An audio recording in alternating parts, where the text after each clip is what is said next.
Managers Management. Today, joining us again is Mariana. Hello everybody, it's a pleasure to be here again. We were just talking about earlier how the relationships between attitudes and personality is kind of similar to an iceberg. Exactly, it basically used icebergs as a metaphor, Miriam, because you know how you can only see barely the surface, but there's so much underneath. Right. And attitudes and personality, sometimes many of the viewers must be saying like, oh, this chapter is not important because we know everything about attitude and personality, and what does that have to do with management?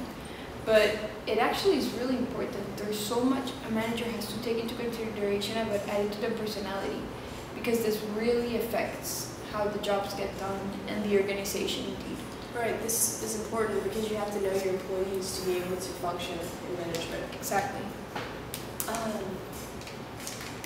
How about, like, the relationships between attitude and personality, are they, like, key factors in helping you decide on certain situations? Well, let's say there's some key roles that attitude plays in job performance. Okay. I guess we could talk about that because that's very important when it comes to this topic. How many are there exactly? I'm sorry. I'm really choking. I'm sorry. There are about three main.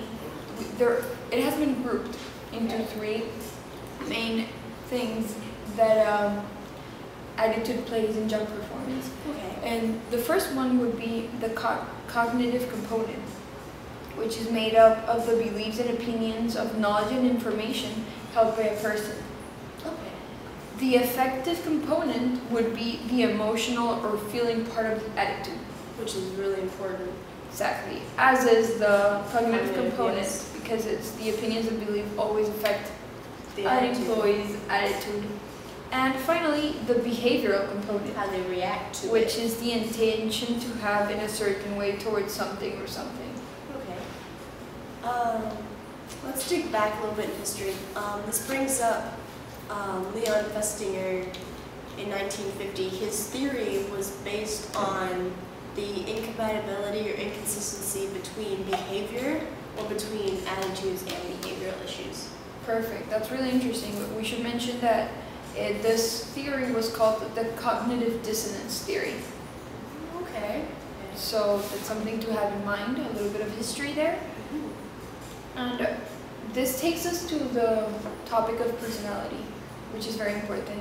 And some of you might be very familiar with some of the approaches that are being taken right now, that is using tests to learn about somebody's personality. Right. And there's two that are very well known, that are the Meyer test and the Big Five model of personality indicator.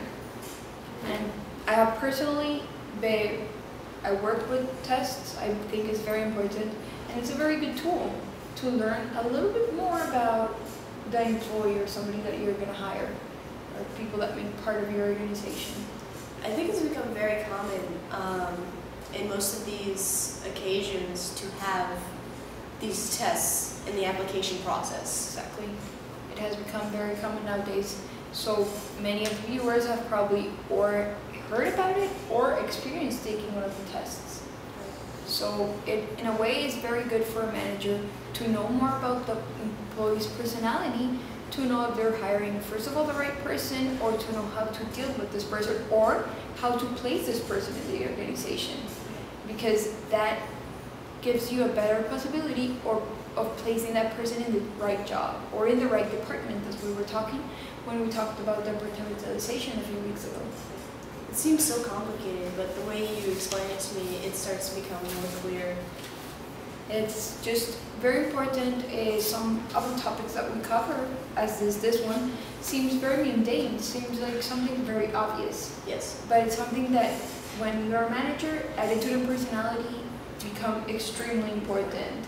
And you're working with employees, many of them in most occasions, and you need to use tools as a test, or to know how to deal with this attitude, or to know what type of employee you're looking for. I'm sorry to say we're out of time, but I would like to thank Mariana for joining us again today. It's a pleasure, and we'll be talking about motivation, trust, and leadership on our next episode. So Stay tuned. stay tuned. Thank you.